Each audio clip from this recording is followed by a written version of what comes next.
প্রিয় শিক্ষার্থীবৃন্দ, কেমন আছো তোমরা?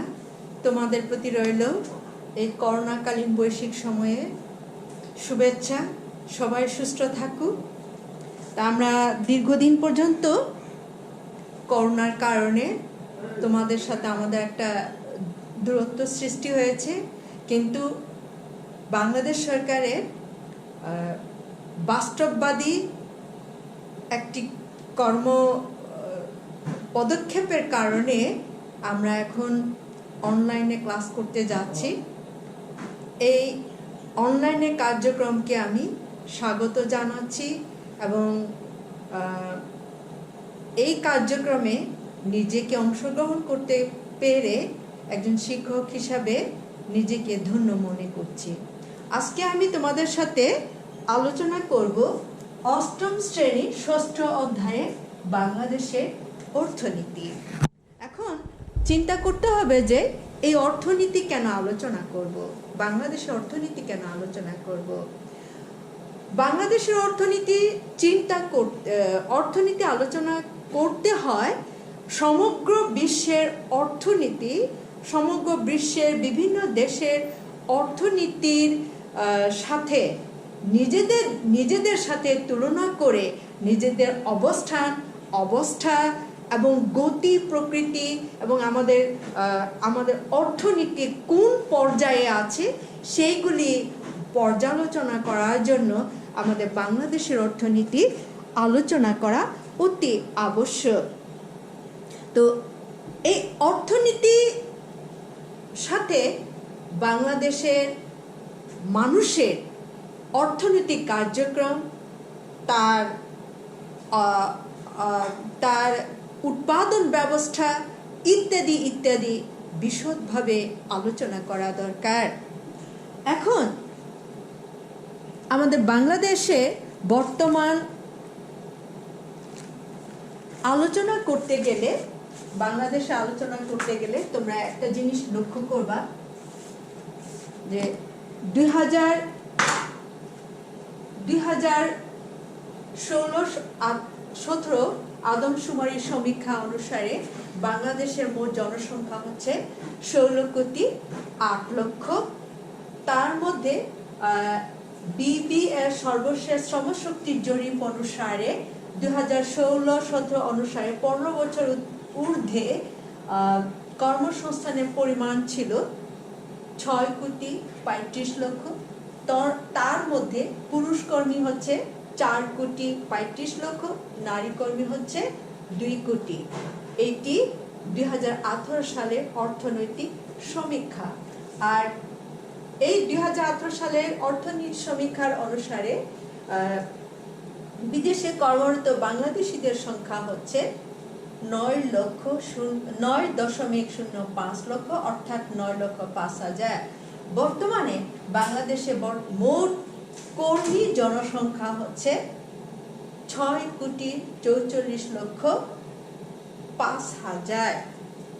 এই কর্মজীবী মানুষরাই বাংলাদেশের অর্থনীতির চাকাকে সক্রিয় রাখার ক্ষেত্রে অবদান রাখছে এবং এই 6,44,00,000 কর্মী কারা, এটা জানতে গেলে আমাদেরকে চিন্তা করতে হবে যে, খেয়াল করো, কৃষক, জেলে, তাঁতি, কামার, কুমার, মুদির দোকানদার, রিক্সা ঠেলা ও ভ্যান গাড়ি চালক, মুটে ফেরিওয়ালা ও বিভিন্ন ধরনের ব্যবসা বাণিজ্য। ওখানে আছে আবার চাকরিজীবী, বিভিন্ন শিল্প কারখানা শ্রমিক, শিক্ষক, ডাক্তার, নার্স। তাদের মধ্যে এই 6,44,500 কর্মীর মধ্যে কৃষি কাজের সাথে জড়িত আছে শতকরা 44.6%, শিল্প কারখানা আছে 20.4% এবং বিভিন্ন খাতে আছে 39.0%। সর্বমোট এই 100% কর্মী হচ্ছে 6,44,05,000 কর্মী। বাকি 9,63,55,000 মানুষ কিন্তু শ্রমজীবী নয়।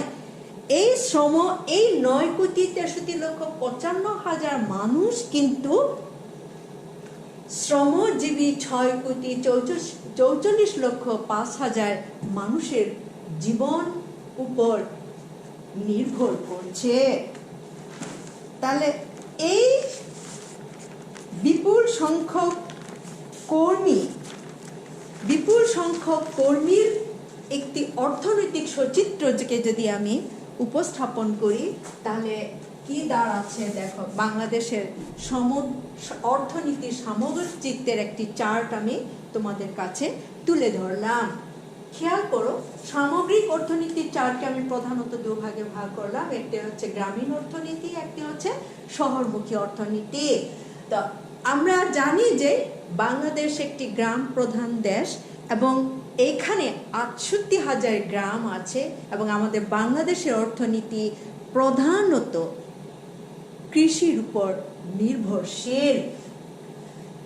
গ্রামীণ অর্থনীতিকে আমরা দুভাগে ভাগ করতে পারি। একটি হচ্ছে ব্যক্তিগত উদ্যোগে পরিচালিত অর্থনৈতিক ব্যবস্থা, আরেকটি হচ্ছে রাষ্ট্রীয় মালিকানায় পরিচালিত অর্থনৈতিক কার্যক্রম। এর মধ্যে আছে ব্যক্তিগত উদ্যোগে পরিচালিত শিক্ষা প্রতিষ্ঠানগুলির, ব্যক্তিগত উদ্যোগে পরিচালিত অর্থনৈতিক কার্যক্রমগুলির মধ্যে আছে কৃষক, জেলে, তাঁতি, কামার, কুমার, মুদির দোকান, ছোটখাটো বিভিন্ন ব্যবসা এবং ব্যক্তিগত শিক্ষা ও স্বাস্থ্য খাত। সেই সাথে রাষ্ট্রীয় মালিকানায় পরিচালিত সেবা খাতগুলি হচ্ছে বিভিন্ন শিক্ষা প্রতিষ্ঠান, চিকিৎসা, স্বাস্থ্য, ব্যবসা, ব্যাংকিং ব্যবস্থা বা ব্যাংকিং প্রতিষ্ঠান। আর শহরমুখী অর্থনীতির মধ্যে আছে ব্যক্তিগত উদ্যোগে পরিচালিত অর্থনৈতিক কার্যাবলীর মধ্যে আছে প্রধানত ব্যবসা বাণিজ্য, যেটা 20.4%। সেগুলো হচ্ছে ব্যবসা বাণিজ্য, শিল্প কারখানা, চাকরি, শিক্ষা, চিকিৎসালয়, ফেরিওয়ালা। আর রাষ্ট্রীয় মালিকানার মধ্যে আছে রাষ্ট্রীয় পরিচালিত বিভিন্ন প্রতিষ্ঠান, তার মধ্যে কর্মরত চাকরি এবং এরপর আছে রেল, সড়ক ও যোগাযোগ ব্যবস্থা, বিভিন্ন সেবা খাত। একটি দেশের অর্থনৈতিক অবস্থান অর্থাৎ উন্নত না অনুন্নত, উন্নয়নশীল ইত্যাদি বিচার করার ক্ষেত্রে অর্থনীতির ভাষায় 3টি মানদণ্ড খুবই প্রয়োজন।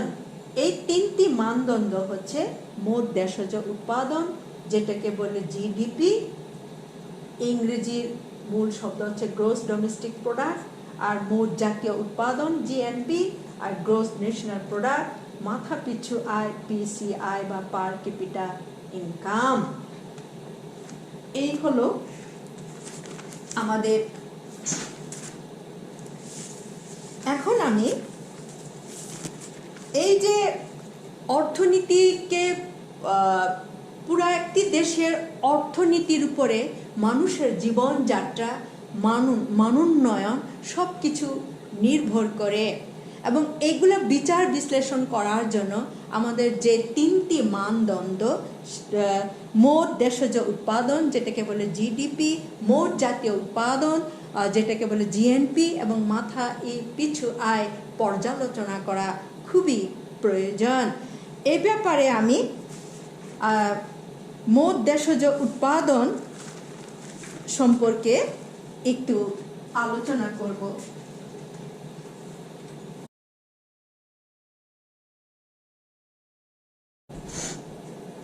মোট দেশজ উৎপাদন যেটাকে বলে গ্রস ডোমেস্টিক অ্যানিম্যাল প্রোডাক্ট, সেটা কি? সেটি হচ্ছে যে কোনো দেশে একটি নির্দিষ্ট সময়ে দেশের বা বিদেশি নাগরিকদের দ্বারা দেশের অভ্যন্তরে উৎপাদিত দ্রব্য সামগ্রী এবং সেবা খাতে আর্থিক মূল্যকে মোট আর জিডিপি বলে। এই জিডিপির সাথে কোন কোন মানুষগুলি জড়িত আমি দেখিয়ে দিয়েছি। 16 কোটি মানুষের মধ্যে কর্মক্ষম মানুষ হচ্ছে, অর্থাৎ কর্মজীবী বাংলাদেশের মানুষ হচ্ছে 6,35,00,000 মানুষ। তাদের মধ্যে সংযুক্ত থাকবে বিদেশে কর্মরত বাংলাদেশের বিভিন্ন দ্রব্য সামগ্রী এবং সেবা খাতের সাথে সংযুক্ত কর্মজীবীদের আর্থিক মূল্য। ও এই ক্ষেত্রে খেয়াল রাখবা 2004 এবং 2005 সালে আমাদের জিডিপি দেশজ উৎপাদন পরিমাণ ছিল 3,70,760 কোটি টাকা এবং 2016-17 অর্থ বছরে জিডিপির পরিমাণ ছিল 22,38,498 কোটি টাকা।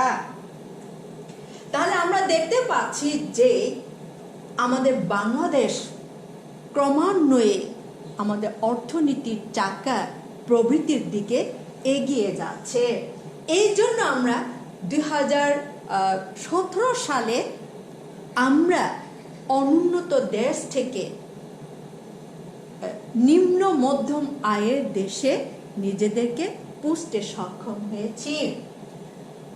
এই ব্যাপারে আমি আরেকটা কথা এখানে না বললেই নয়, বর্তমানে আমাদের বাংলাদেশে মাথা পিছু আয় 2017 সালে হিসাব অনুসারে 1016 মার্কিন ডলার। এর স্বাধীনতার পূর্বে আমাদের স্বাধীনতার পরপরই আমাদের মাথা পিছু আয় ছিল মাত্র 500 মার্কিন ডলার, যার কারণে আমাদের দেশকে তখন অনুন্নত দেশ হিসাবে গণ্য করা হতো। সেই ক্ষেত্রে আমরা 2017 সালে আমাদের মাথা পিছু আয় 1016 মার্কিন ডলারে পরিণত হওয়ার কারণে আমরা অনুন্নত দেশ থেকে উন্নয়নশীল নিম্ন মধ্যম আয়ের দেশে নিজেদেরকে উন্নীত করতে পেরেছি। এইটি আমাদের সামগ্রিক অর্থে একটি বিরাট একটি অর্জন। এরপরে আমরা আলোচনা করব বাংলাদেশের মোট জাতীয় উৎপাদন। মোট জাতীয় উৎপাদন এটা বোঝার আগে তার একটি সংজ্ঞা আমি উপস্থাপন করি। খেয়াল করো প্রিয় ছাত্রীবৃন্দ বা প্রিয় শিক্ষার্থীবৃন্দ, একটি দেশের নাগরিক একটি নির্দিষ্ট সময়, সাধারণত 1 বছরে, দেশের ভিতর ও বিদেশে যেই সকল দ্রব্য সামগ্রী ও সেবা সামগ্রী উৎপাদন করে তার মোট আর্থিক মূল্যকে মোট জাতীয় উৎপাদন বা গ্রস ন্যাশনাল প্রোডাক্ট বলে।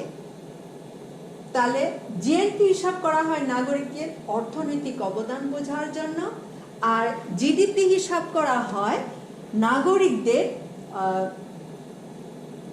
অর্থনৈতিক শক্তি সামর্থ্য বোঝার জন্য। 2016-17 সালে প্রবাসী কল্যাণ ও বৈদেশিক কর্মসংস্থান ব্যুরো এবং বাংলাদেশ জনশক্তি কর্মসংস্থান ও প্রশিক্ষণ ব্যুরো এবং বাংলাদেশ ব্যাংকের হিসাব মতে 2016-17 সালে আমাদের প্রবাসী কর্মীর সংখ্যা ছিল 9,05,000, অর্থাৎ 9.05। তাদের উৎপাদিত আর্থিক মূল্য হচ্ছে 22,76,945 মিলিয়ন মার্কিন ডলার। এইটিকে বলা হয় রেমিটেন্স। এই রেমিটেন্স জাতীয় উৎপাদনের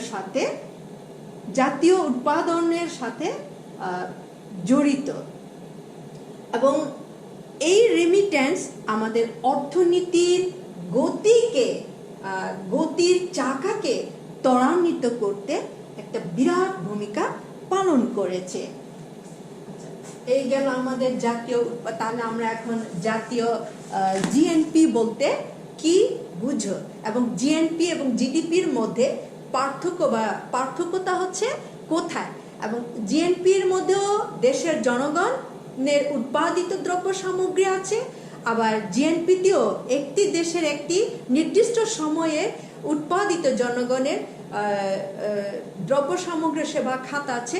কিন্তু পার্থক্যতা হলো কি, জিডিপিতে প্রবাসী জনগণের উৎপাদিত আয়ের অংশ পরিমাপ করা হয় না, কিন্তু জিএনপিতে প্রবাসী দেশের অভ্যন্তরীণ নাগরিকদের উৎপাদিত দ্রব্য সামগ্রীর সাথে প্রবাসী কর্মীদের উৎপাদিত দ্রব্য সামগ্রীকে সংযুক্ত করা হয়। আচ্ছা, এখন আমরা জিডিপি এবং জিএনপি নির্ধারণের সুস্পষ্ট চার্ট দিলাম। এই চার্টের মধ্য দিয়ে আমরা এখন মাথা পিছু আয় বা যেটাকে বলে পিসিআই বা পার ক্যাপিটা ইনকাম সেটি বোঝার চেষ্টা করব। আমরা প্রথমে সংজ্ঞার দিকে যাই। একটি দেশের মোট আভ্যন্তরীণ উৎপাদন জিডিপি এর যোগফলকে সেই দেশের মোট জনসংখ্যা দ্বারা ভাগ করলে জন প্রতি যে গড় আয় পাওয়া যায় তাহাই মাথা পিছু আয়।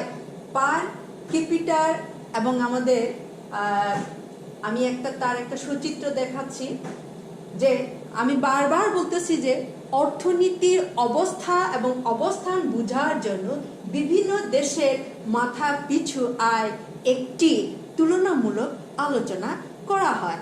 এই ক্ষেত্রে আমি দুইটা দেশের মাথা পিছু আয় চিত্র একটা চার্টের মধ্যে তুলে ধরলাম, তাহলে বুঝতে পারবো। আমেরিকা যুক্তরাষ্ট্রের 2016-17 সালে মাথা পিছু আয় ছিল 58,030 মার্কিন ডলার, আর সেখানে বাংলাদেশ ছিল 1610 মার্কিন ডলার। তাহলে এই দ্বারা বোঝা যায় যে আমরা অর্থনৈতিকভাবে মার্কিন যুক্তরাষ্ট্রের সাথে বাংলাদেশের অবস্থানগত কোথায় আছি। মাথা পিছু আয় নির্ধারণের সূত্রকে আমরা এইভাবে একটা সূত্রের মধ্যে ফেলতে পারি, যেমন মোট দেশজ উৎপাদন বা জিডিপি সেই দেশের মোট জনসংখ্যা একটা নির্দিষ্ট সময়ে, এখানে আরেকটা কথা না লিখলে নয়, সেটি হচ্ছে একটি নির্দিষ্ট সময়ে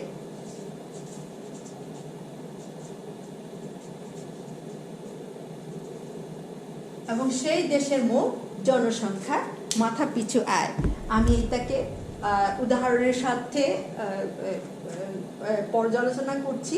মনে করি 2011 সালে একটি দেশের মোট জনসংখ্যা 10 কোটি এবং ওই সময়ে ওই দেশের মোট জাতীয় জিডিপি পরিমাণ ছিল 5,000 কোটি ডলার, যেটাকে আমরা এভাবে যদি কাটাকাটি করি তাহলে জন প্রতি মার্কিন ডলার দাঁড়ায় 500 মার্কিন ডলার।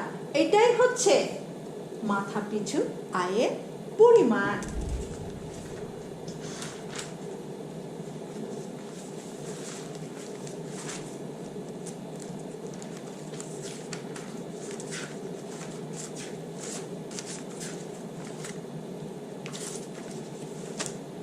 প্রিয় শিক্ষার্থীবৃন্দ, আমরা একটা জিনিস এখানে আলোচনা না করলেই নয়, আমাদের মোট জনসংখ্যা 16,08,00,000। তার মধ্যে মোট কর্মী সংখ্যা হচ্ছে 6,44,05,000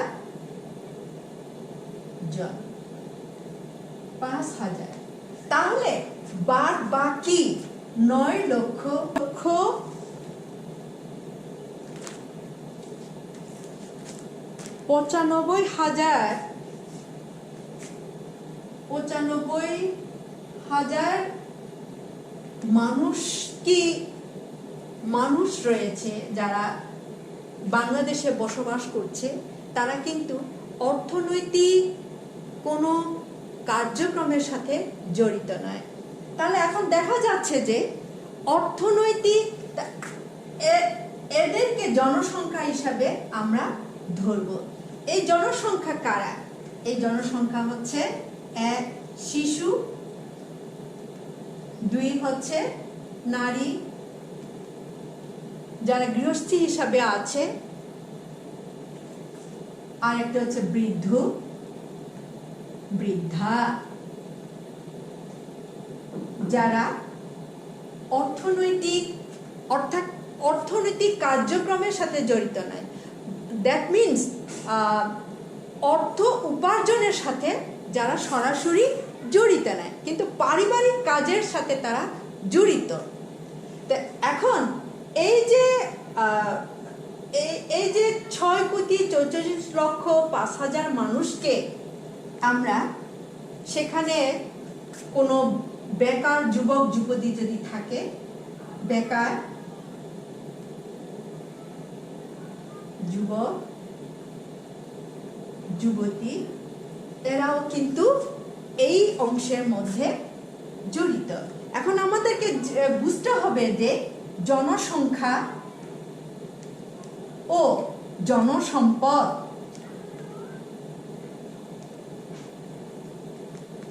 একই জিনিস কি না? প্রিয় শিক্ষার্থীবৃন্দ, জনসংখ্যা এবং জনসম্পদ একই জিনিস নয়। জনসংখ্যা হচ্ছে একটি দেশের নির্দিষ্ট ভূখণ্ডের মধ্যে বসবাসরত মোট জনসংখ্যা। আর জনসম্পদ হচ্ছে তারাই যারা তাদের দক্ষতা মেধা অনুসারে বিভিন্ন শিক্ষায় শিক্ষিত হয়ে অর্থনৈতিক উপার্জনের সাথে জড়িত হয়ে দেশের অর্থনীতির গতি চাকাকে সক্রিয় রেখেছে এবং জাতীয় আয় বৃদ্ধিতে নিজের একটা নিজস্ব ভূমিকা রেখে যাচ্ছে। তারাই হচ্ছে জনসম্পদ। তাহলে প্রিয় শিক্ষার্থীবৃন্দ, আমরা এখন কি কি জানলাম? আমরা জানলাম যে অর্থনীতির সাথে বাংলাদেশের সচিত্র, এরপরে জানলাম জিএনপি, বাংলাদেশের অর্থনীতি বিচারের মাথাপিছু আয়, আভ্যন্তরীণ উৎপাদন, মাথাপিছু আয়, জাতীয় মোট আয় এবং আভ্যন্তরীণ উৎপাদনের ভূমিকা। এখন আমি তোমাদের জন্য একটি ছোট্ট বাড়ি কাজ দিচ্ছি। বাড়ি কাজটা লিখে নাও। বাংলাদেশের